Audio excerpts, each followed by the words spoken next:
Canada के ऊपर लगा हुआ टैरिफ तो अमेरिका ने खत्म कर दिया पार्लियामेंट के दौरान, लेकिन क्या बाकी कंट्रीज के ऊपर लगा हुआ टैरिफ भी अमेरिका की पार्लियामेंट ही खत्म करेगी या डोनाल्ड ट्रंप आगे बढ़ के कुछ करेंगे? पुतिन और ट्रंप भी करीब आ रहे हैं, और क्या शी जिनपिंग भी इस क्लब में शामिल होंगे या नहीं? क्या गोल्ड को एक मुस्तकिल तौर पे सहारा मिलने जा रहा है? क्या गोल्ड अब दोबारा डाउन साइड पे आ जाएगा? सिल्वर भी क्रैश होने वाला है? सारी बातों का जवाब मिलेगा इस वीक की गोल्ड वीकली एनालिसिस में, क्योंकि ये वाला वीक बहुत ज्यादा इंपॉर्टेंट हो जाता है ईरान और अमेरिका की जंग की वजह से भी। सो फंडामेंटल, टेक्निकल एंड सेंटीमेंट जायजा लेंगे हम, और जियोपॉलिटिकल को डिस्कस करेंगे इस वीक की गोल्ड वीकली एनालिसिस में। तो स्टार्ट करते हैं आज की इंफॉर्मेशन, नॉलेज और अर्निंग से भरपूर gold weekly analysis. My name is Raheel Nawaz, welcome to forex-ustad.com।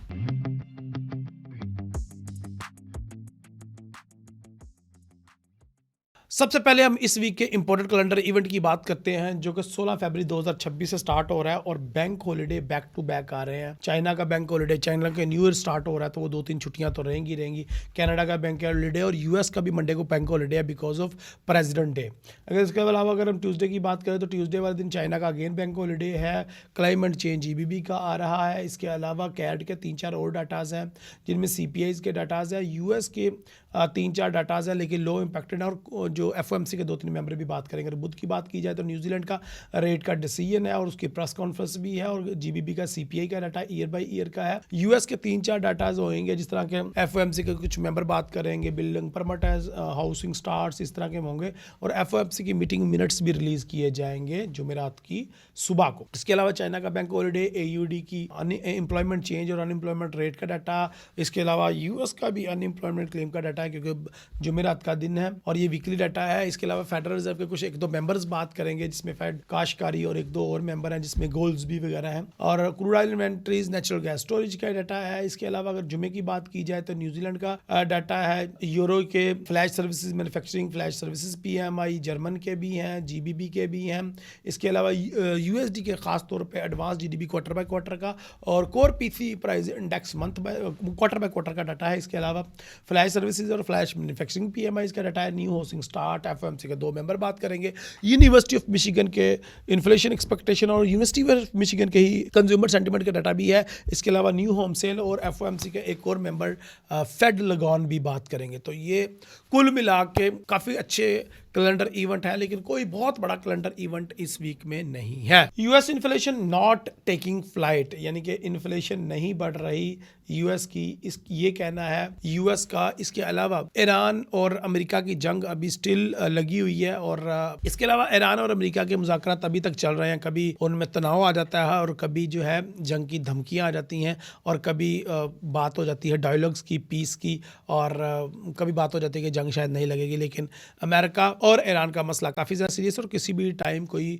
बड़े हादसे का सबब बन सकता है। इसके अलावा रूस यूक्रेन की वार की अपडेट भी है हमारे पास कि अमेरिका अब रूस यूक्रेन वार को रुकवाने के हवाले से काफ़ी इकदामात कर रहा है, और पुतिन की तरफ से कुछ लचक दिखाई जा रही है। क्या ये बात सच है या नहीं, ये भी आने वाले दिनों में देखेंगे। और ईरान और चाइना और ताइवान का मसला स्टिल पेंडिंग है, लेकिन चाइनीज़ न्यू ईयर की वजह से वो अभी शांत रहेगा। इसके अलावा और भी काफ़ी जियोपॉलिटिकल इवेंट्स के ऊपर अपडेट है, स्पेशली फेडरल रिजर्व और अमेरिका के इन्फ्लेशन के बारे में। चलिए चलते हैं प्रोफेसर साहब की तरफ, जानते हैं कौन कौन से इंपॉर्टेंट जियोपॉलिटिकल इवेंट्स हैं। जी इरफान साहब, क्या गोल्ड प्राइसेस आने वाले हफ्ते में $5,236 लेवल तक अप होंगी या डाउनवर्ड रास्तों का इंतखाब करेंगी? आइए forex-ustad.com के साथ गोल्ड वीकली एनालिसिस डिकोड करते हैं। Federal reserve bank of America ने गवर्नमेंट के बॉन्ड्स $1 ट्रिलियन के खरीदे हैं। ट्रेजरी सेक्रेटरी स्कॉट बेसेंट ने कहा है कि ये बहुत अच्छा कदम है, इससे डॉलर इंडेक्स पर प्रेशर कम होगा। इकोनॉमिस्ट का मानना है कि ये खबर डॉलर इंडेक्स के लिए नेगेटिव है, डॉलर इंडेक्स प्रेशर में आएगा, दुनिया का एतबार डॉलर इंडेक्स पर कम होगा और गोल्ड प्राइसेस बुलिश होंगी। याद रहे पीपल्स बैंक ऑफ चाइना ने भी मरहला वॉर ट्रेजरी बॉन्ड्स को बेचना शुरू कर रखा है। आने वाले दिनों में जापान 25 बेसिस पॉइंट से इंटरेस्ट रेट को हाइक करेगा और अपने कर्जों की अदायगी के लिए United state of America treasury bonds को सेल करेगा। डॉलर इंडेक्स पर प्रेशर होगा, गोल्ड प्राइसेस बुलिश रास्तों का इंतखाब करेंगी। सऊदी अरेबिया भी 10 ईयर यील्ड को बड़ी तेजी से फरोख्त कर रहा है। रशिया ने कहा है कि वो डॉलर इंडेक्स के साथ अपनी इकोनॉमी को लिंक करना चाहता है। खबर को मार्केट ने पॉजिटिवली एब्जॉर्ब किया है। डॉलर इंडेक्स पर प्रेशर कम हुआ है। गोल्ड प्राइसेस डाउनवर्ड रास्तों का इंतखाब कर चुकी हैं। House of parliament United state of America ने कनाडा पर टैरिफ ट्रेड टैक्स को गैर कानूनी करार दे दिया है। करारदाद को 211 के मुकाबले में 219 वोटों से मंजूर कर लिया गया है। आने वाले दिनों में दुनिया के दूसरे ममालिक पर भी टैरिफ ट्रेड टैक्स गैर कानूनी करार दिया जाएगा। डॉलर इंडेक्स पर प्रेशर कम होगा और गोल्ड प्राइसेस डाउनवर्ड रास्तों का इंतखाब करेंगी। हाल फिलहाल के लिए ईरान इसराइल तनाज़ा जूं का त्यों बरकरार है। डोनाल्ड ट्रंप तनाज़े को बहुत जल्द हल करना चाहते हैं। यूक्रेन रशिया तनाज़ा भी खामोश है, लेकिन यूनाइटेड किंगडम यूक्रेन की फौजी मदद कर रहा है। यूरोजोन और यूनाइटेड स्टेट ऑफ अमेरिका के दरमियान ताल्लुकात में बेहतरी नोट नहीं हुई। United state of America Venezuela मसाइल आने वाले दिनों में बिल्कुल खामोश हो जाएंगे। अमेरिका ने भारत के साथ अपने तिजारती मुआहदों को आगे बढ़ाया है। चाइना ईरान के साथ खड़ा है। रशिया का डॉलर इंडेक्स की तरफ झुकाव, क्या ब्रिक्स मुमालिक मसाइल का शिकार होंगे और क्या आने वाले दिनों में गोल्ड एंड सिल्वर प्राइसेस में बड़ा क्रैश नोट किया जाएगा? सबसे पहले मैं बात करना चाह रहा हूँ डॉलर इंडेक्स की मंथली चार्ट की, और मंथली चार्ट अभी भी डविश है डॉलर इंडेक्स का। और मैंने ये जो मेरा सपोर्ट लाइन है वो ज़्यादा लंबी खींच दी है ताकि आपको आइडिया हो जाए कि मार्केट इससे पहले भी यहाँ पे काफ़ी अरसा चर्निंग कर चुकी है। मसलन सबसे पहले मार्केट ने इसको मार्च 2015 में टैप किया था और इसी लेवल पे यानी कि 94 से लेके और 99 के 100 के दरमियान मार्केट की एवरेज $5 के दरमियान रही। 2015 से लेके तो एक्सट्रीम जो 2020 का एरिया है वो इसी एरिया के अंदर गुजरा था, यानी कि $5 के अंदर अंदर मार्केट रही थी। याद रहे कि 2015 से 2020 का एरिया वही है जो डोनाल्ड ट्रंप का दौर था, तो ये याद रखने की बात है। और अगेन मार्केट जो है वो डोनाल्ड ट्रंप के दौर में, जब डोनाल्ड ट्रंप को इक़्तिदार मिला तो जो गोल्ड था, जो डॉलर था वो $114 के ऊपर हाई पीक पे था। लेकिन जैसे ही डोनाल्ड ट्रंप आए, डोनाल्ड ट्रंप साहब ने डॉलर को गिराना शुरू कर दिया, क्योंकि डोनाल्ड ट्रंप की पॉलिसी है कि डॉलर मजबूत नहीं होना चाहिए। डॉलर मजबूत इसलिए नहीं होना चाहिए, डोनाल्ड ट्रंप कहता है कि बिजनेसमैन ज़्यादा इम्पोर्ट एक्सपोर्ट करेगा जब करेंसी की वैल्यू लो होगी, जब करेंसी महंगी होगी तो आपकी अशिया बाहर वाली कंट्रीज़ नहीं ख़रीदेंगे। तो इस वजह से, इस लॉजिक की वजह से अगर बिजनेस बढ़े, जो डोनाल्ड ट्रंप है वो अपनी करेंसी को लो करना चाहते हैं। और ये अब अगेन मार्केट उस एरिया में आ गई है, यानी कि $100 एवरेज और $95 एवरेज लो। तो ये सपोर्ट एंड रेजिस्टेंस का एरिया पिछले 5 साल भी रहा था, 2015 से लेकर 2020 तक, और अभी भी ये दोबारा भी उस मार्केट रेंज में फंस सकती है। लेकिन इसका गोल्ड के साथ इतना लेना देना नहीं होगा। गोल्ड अपनी सप्लाई एंड डिमांड के मुताबिक ही चलेगा। अगर बात करें वीकली की, तो वीकली में अगर ये पैटर्न आपको दिखाया था कि पैटर्न बनाया और शायद मार्केट जो है वो बहुत ज़्यादा अप जाए, तो वो देखा वो बात नहीं है, क्योंकि वो मार्केट ने रिजेक्शन खा ली है। लेकिन दूसरे लफ्ज़ों में हम इसको ये भी कह सकते हैं कि मार्केट ने रिटेस्ट किया और मार्केट शायद ऊपर जाने के लिए तैयार है। तो ये एवरेज ही होएगी, यानी कि जो मैंने आपको पिछले 5 साल का मार्केट का बिहेवियर दिखाया है 2015 से लेकर 2020 तक का, वही सेम बिहेवियर होगा। और मार्केट जो है वो मैक्सिमम 199 तक जाएगी और फिर दोबारा 96 और 95 की तरफ आएगी। तो ये मार्केट अपनी एवरेज मेंटेन रखेगी। तो आपने भी इसके दरमियान ही सपोर्ट एंड रेजिस्टेंस के मुताबिक तिजारत करनी है और इसी रेंज में मार्केट के रहने के चांसेस हैं। मार्केट के अंदर डाउन साइड भी आया, मार्केट के साथ अप साइड पे भी गैप आया और मार्केट स्टिल वहीं की वही है। अब टाइम वेस्ट किए बगैर हम चलते हैं गोल्ड के ऊपर और गोल्ड पे जानते हैं कि क्या लॉन्ग टर्म एनालिसिस है। अगर बात की जाए पिछले वीक के मुकाबले में, तो पिछले वीक $5,000 पे मार्केट की वीकली कैंडल क्लोज हुई थी, दफ़ा 5,042 पे, तो लगभग सेम प्राइसेस ही हैं और मार्केट ऑलमोस्ट वहीं की वहीं है। तो मंथली कैंडल्स तो बुलिश नज़र आ रही है फिलहाल, और मार्केट के चांसेस भी यही हैं कि अगले 13-14 दिन मार्केट में भी 4300 तक मैक्सिमम जाए और मार्केट वापस इधर ही आके क्लोजिंग दे। लेकिन मंथली कैंडल अभी भी बुलिश ही है। अगर वीकली की बात करें तो वीकली में आप देखें लास्ट वीक 5000 पे और इस दफ़ा 5040 पे मार्केट की वीकली कैंडल क्लोज हुई, लेकिन लास्ट कैंडल ज़्यादा वोलेटाइल थी। ये देखें लास्ट 2 कैंडल्स बहुत ज़्यादा वोलेटाइल थी, और ये वाली कैंडल को कह सकते हैं इनडिसाइसिव कैंडल, यानी कि मार्केट ना बाय ना सेल सेंटर में क्लोज हुई है, जो कि हमें किसी तरफ कोई इंडिकेशन नहीं दे रही क्या गोल्ड बाय जाएगा या सेल जाएगा। नहीं, मार्केट वहीं की वहीं है जहां पे पिछले वीक थी, और इसका जो क्लोजिंग है अब दोबारा से हमें वेट करना पड़ेगा अगला क्लोजिंग कहां पे होता है। लेकिन अगले वीक भी आपने देखा जियोपॉलिटिकल इवेंट्स इतने ज़्यादा नहीं हैं, या फिर आपने ये भी देखा कि कैलेंडर इवेंट भी इतने ज़्यादा इंपॉर्टेंट नहीं है। तो मार्केट के अंदर अब रेंज करने की सकत या रेंज करने की जो मार्केट की कैपेबिलिटी है वो दिन ब दिन इजाफा होता जा रहा है, और ऐसा नहीं लग रहा कि मार्केट अब बहुत ज़्यादा लंबे छक्के लगाएगी या चौके लगाएगी। मुझे लग रहा है कि मार्केट एक रेंज बाउंड मूव देगी।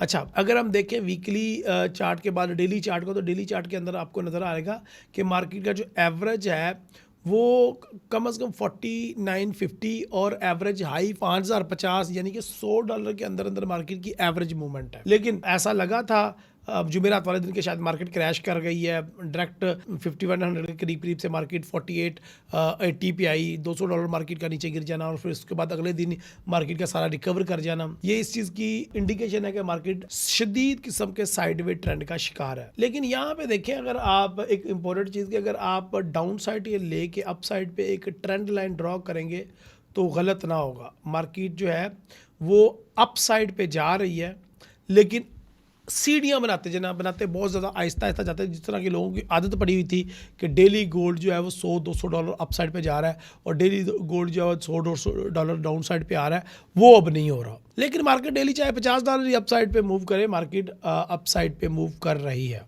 आहिस्ता आहिस्ता से।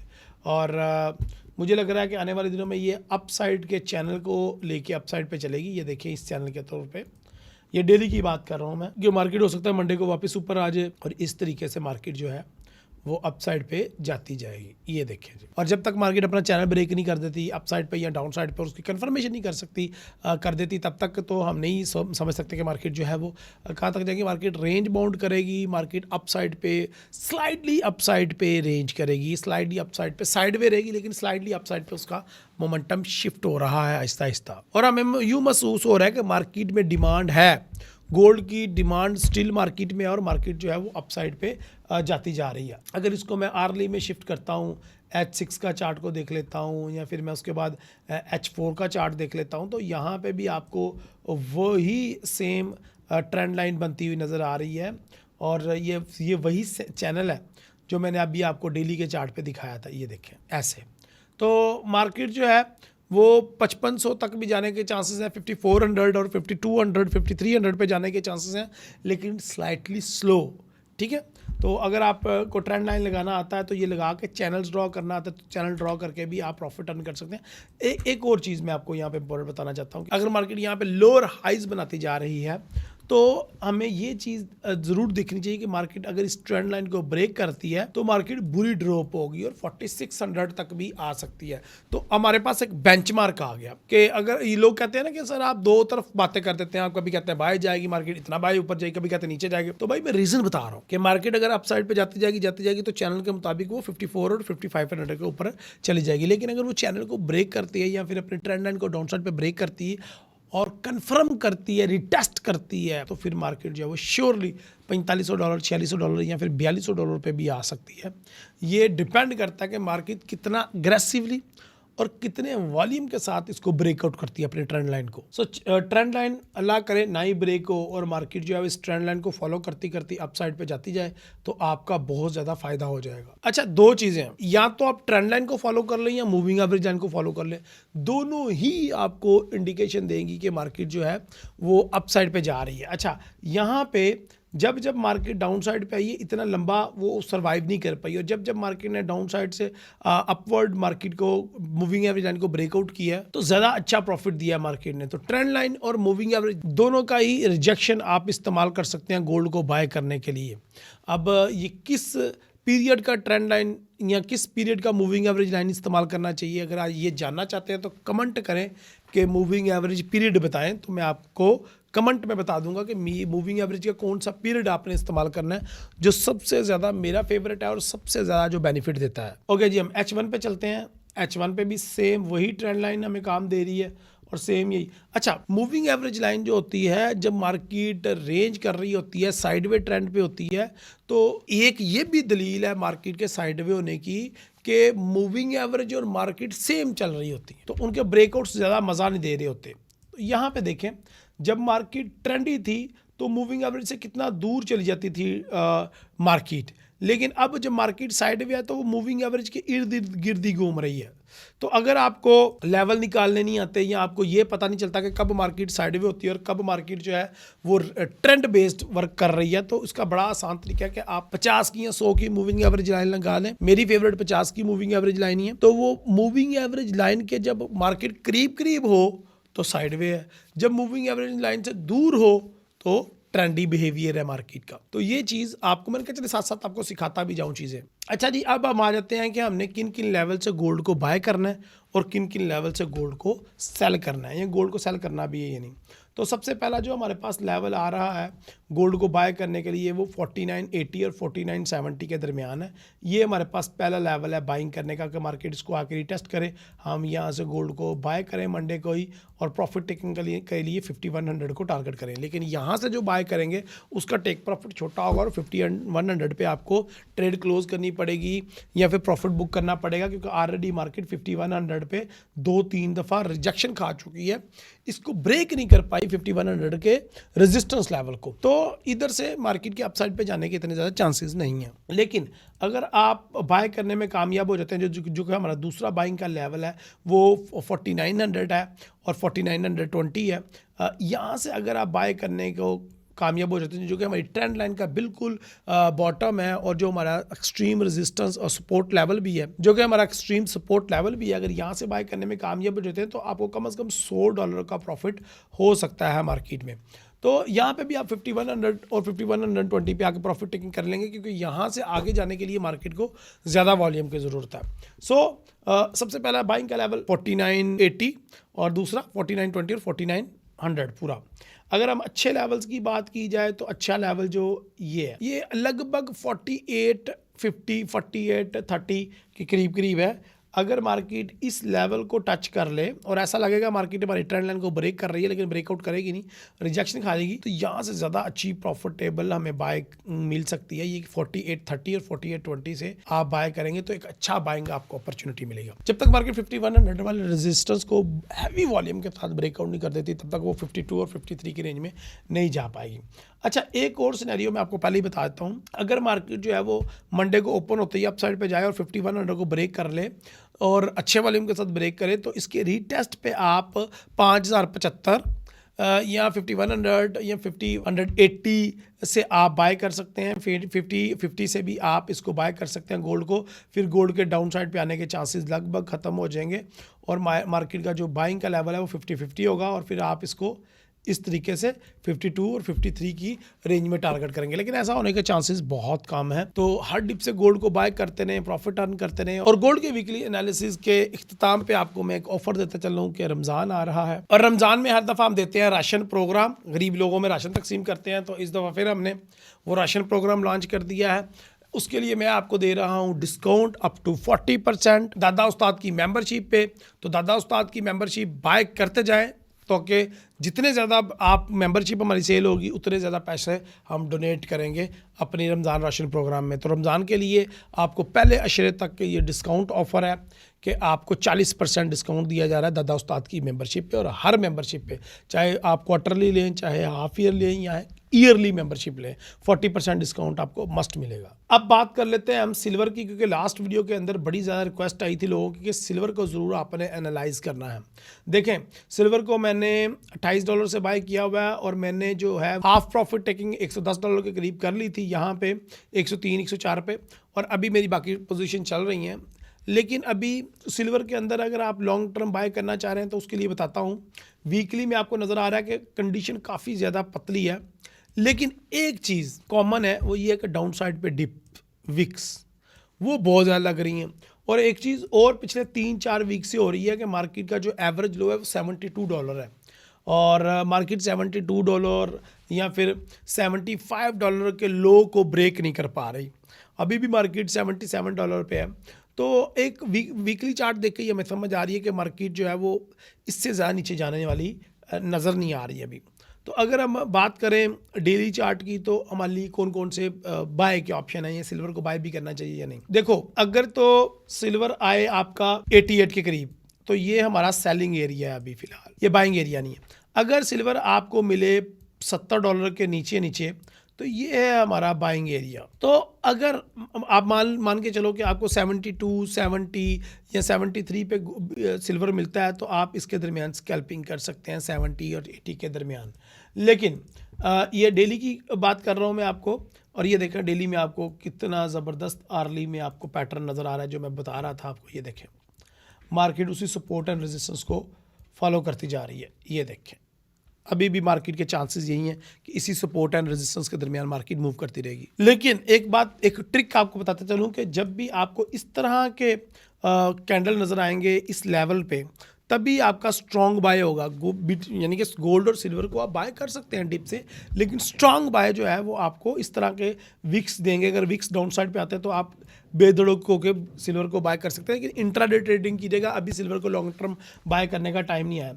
अगर आपको सिल्वर को लॉन्ग टर्म बाय करना भी चाह रहे हैं तो वो जो बाइंग है वो हमें अभी $60 के नीचे नीचे करनी है, और अभी मार्केट 54 और $53 की तरफ जा सकते हैं, यानी कि $50 का लो सिल्वर लगा सकता है आने वाले दिनों में। सो बी रेडी फॉर डैट।